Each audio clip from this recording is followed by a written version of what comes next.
በአማራ ምድር በአምስት አቅጣጫዎች በተካሄዱ ከፍተኛ ውጊያዎች የምሽግ ማፍረሻ ከባድ መሳሪያዎች በአገዛዙ ኃይል ጥቅም ላይ ቢውሉም ሰራዊቱን ከኪሳራ አልታደጉትም። በምስራቅ ወለጋና በጎጃም ቀጠናዎች በፋኖ ኃይሎች አመርቂ ድል ሲመዘገብ የአገዛዙ ጦር ኪሳራን አስተናግዷል። ቀዳሚው መረጃችን ነው የሚሆነው። አብይ አህመድ ከባድ ፍራቻ ውስጥ ገብቷል። የፋኖ በትር በርትቷል።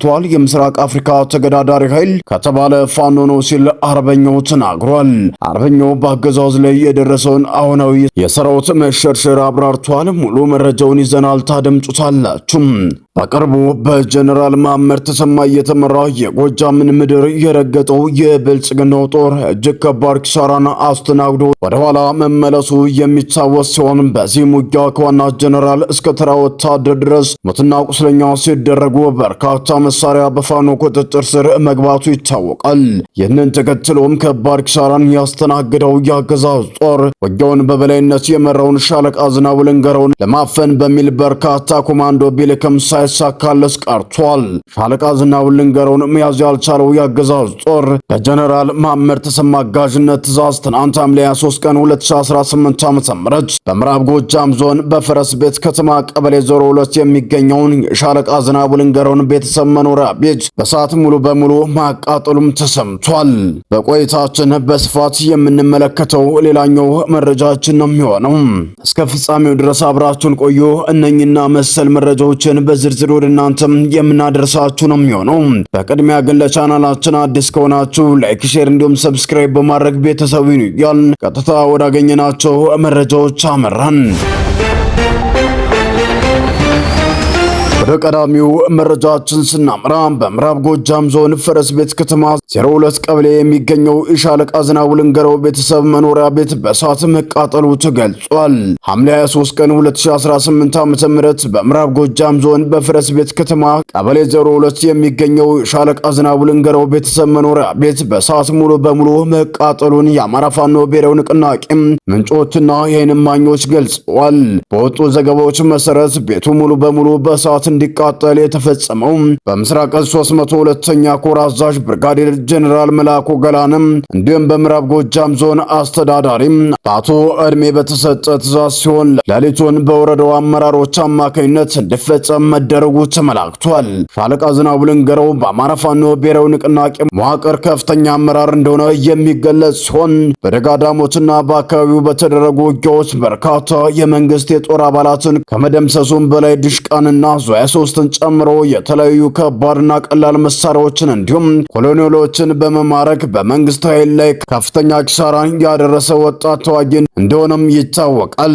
እንደ አማራ ፋኖ ብሔራዊ ንቅናቄ መግለጫና ለአካባቢ ምንጮች ገለጻ ከሆነም ባለፉት 3 ዓመታት በተካሄዱ ውጊያዎች ሽንፈት የገጠመው አካል በውጊያ ሜዳ ያጣውን ውጤት ለመበቀል በሚል የሻለቃ ቤተሰቦች መኖሪያ ቤትን ከፍተኛ የጦር አዛዦች በተገኙበት በእሳት እንዲቃጠልም አድርገዋል። ይህ በእንዲህ እንዳለ በአማራ ምድር በአምስት አቅጣጫ በተካሄደ ከፍተኛ ወታደራዊ እንቅስቃሴዎችና የምሽግ ማፍረሻ ከባድ መሳሪያዎችን በታገዙ ውጊያዎች በምስራቅ ወለጋና በጎጃም ቀጠናዎች በፋኖ ኃይሎች አመርቂ ድል ሲመዘገብ የአገዛዝ ጦር ኪሳራን አስተናግዷል። ሐምሌ 23 ቀን 2018 ዓ.ም ከወለጋ ቢዛሞ ቀጠና የወጡ የግንባር መረጃዎች እንደሚያሳዩት በምስራቅ ወለጋ ዞን ኪረሙ ወረዳ ሀሮ አዲስ ዓለም ከተማ በከባድ መሳሪያ የታገዘ ውጊያም ተካሂዷል። በዚህ ውጊያ የፋኖ ኃይሎች የብልጽግና ሰራዊት ይጠቀምባቸው የነበሩ 3 ወታደር ካምፖችን ሙሉ በሙሉ በቁጥጥራቸው ስር ማውለዋል። የአገዛዝ ጦር ስልታዊ ጠቀሜታ ያላቸውን ቦታዎች ለቆ በመውጣት ላይ እንደሚገኝም ለማረጋገጥ ተችሏል።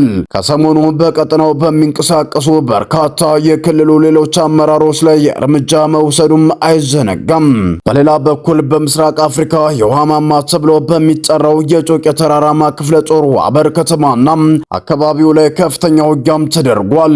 የአገዛዙ ከፍተኛ ወታደራዊ አመራሮች የሜካናይዝድ ጦር በማንቀሳቀስ ወደ ጮቄ ተራራማ ቦታዎች ለመገስገስ ያደረጉት እንቅስቃሴም የፋኖ ኃይሎች ማክሸፋቸውን ገልጸዋል።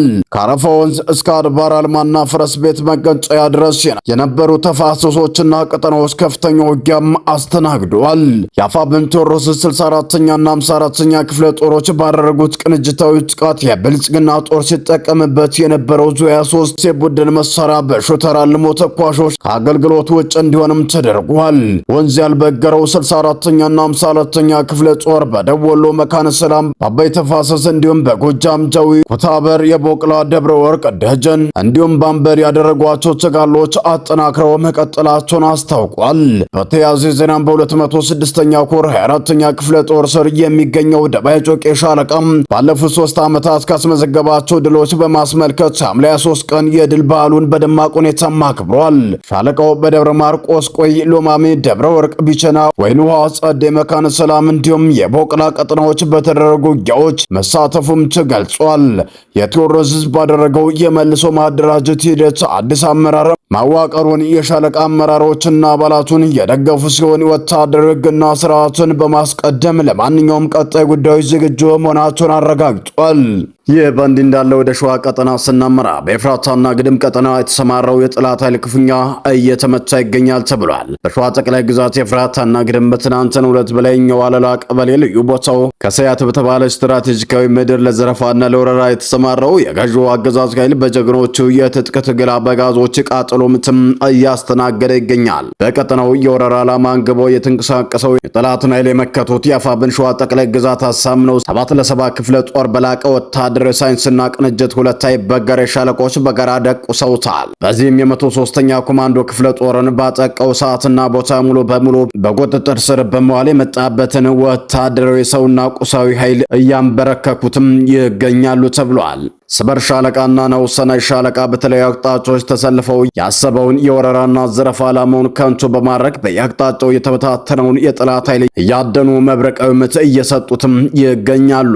ወደ ውጭ መረጃዎቻችን ስናምራ ጅቡቲ በባቤል ወደብ ሰርጥ ላይ በሚተላለፉ የንግድ መርከቦች ላይ በተናጠል ቀረጥ ለመጣል የሚደረጉ ሙከራዎች በዓለም አቀፉ የባህር ትራንስፖርት ደህንነት ላይ አደጋ ይደቅናሉ በማለትም አስጠነቀቀች። የባቤል ወደብ መተላለፊያ ለዓለም የንግድ መርከቦች ሁሉ ክፍት መሆን አለበት በማለት ጅቡቲ አቋሟንም ገልጻለች።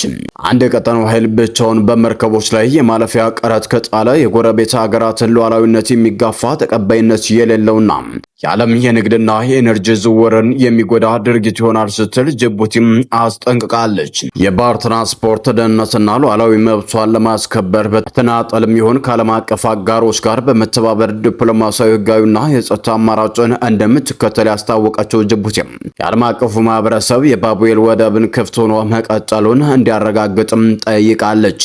በሌላ ዜና የአሜሪካና የኢራን ውጥረት ወደ ከፍተኛ ምዕራፍ መሸጋገሩም ተገልጿል። በመካከለኛው ምስራቅ ያለው የደህንነት ሁኔታ እየተባሰ መምጣቱን ተከትሎ በአሜሪካና በኢራን መካከል ያለው ውጥረት ወደ አዲስ ከፍተኛ ምዕራፍ መሸጋገሩ ተነግሯል። በዮርዳኖስ በሚገኘው የአሜሪካ ወታደራዊ ጣቢያ ላይ የተተኮሱ ሚሳይሎችን ተከትሎ አሜሪካ በኢራን ውስጥ በተወሰኑ ወታደራዊ ኢላማዎች ላይ አዳዲስ የአየር ጥቃቶችን መፈጸሟ ተገልጿል። የአሜሪካው ማዕከላዊ ሴንትኮም እንዳስታወቀው እርምጃው በአሜሪካና በአጋሮቿ ላይ የሚፈጸሙ ጥቃቶችን ለመመለስ የተወሰደ እርምጃ ሲሆን በኢራን ውስጥ ያሉ ቁልፍ ወታደራዊ ተቋማትና መሰረተ ልማቶቿን ኢላማ እንደተደረጉም ገልጸዋል። በሌላ በኩል ፕሬዝዳንት ዶናልድ ትራምፕ ለአሜሪካውያን መገናኛ ብዙሃን በሰጡት መግለጫ አሜሪካ በኢራን ላይ ጠንካራ ወታደራዊ ምላሽ መስጠት መጀመሯን ገልጸው አሁን የአሜሪካ ተራ ነው በማለት ተጨማሪ እርምጃዎችን ሊወስዱ እንደሚችሉም ጠቁመዋል። በኢራን በኩል የአብዮታዊ ዘቡ በዮርዳኖስ ውስጥ በሚገኘው የአሜሪካ ወታደራዊ አየር ጣቢያ ላይ ሚሳይል መተኮሱን ቢገልጽም የአሜሪካና የዮርዳኖስ የአየር መከላከያ ሰራዊቶች አብዛኞቹን ሚሳይሎች በአየር ላይ ማክሸፋቸውን ተገልጿል። ከዚህ በተጨማሪም በኦማን የባህር ወሽመጥ አካባቢ የሚንቀሳቀሱ የነዳጅ ጫኝ መርከቦች ላይ የሚደርሱ የማስፈራሪያ እንቅስቃሴዎች መቀጠላቸው የዓለም የኃይል ገበያና የባህር ንግድ ደህንነት ላይ ከፍተኛ ስጋት እንዲፈጠርም አድርጓል። የዓለም አቀፍ ተንታኞች ሁኔታውን ከቁጥጥር ውጭ ከሆነ በቀጠናውና በዓለም አቀፉ ደህንነት ላይ ከፍተኛ ተጽዕኖ ሊያሳድር እንደሚችልም እየገለጹም ይገኛሉ። ሰላም ጤና ያስጥልን። የተወደዳችሁና የተከበራችሁ የሚዲያችን ቤተሰቦች ለሰዓቱ የነበሩን መረጃዎች እነዚህን ይመስሉ ነበር። በሌላ መረጃዎች ከምንገናኝ በያላችሁበት ሰላም ቆዩልን።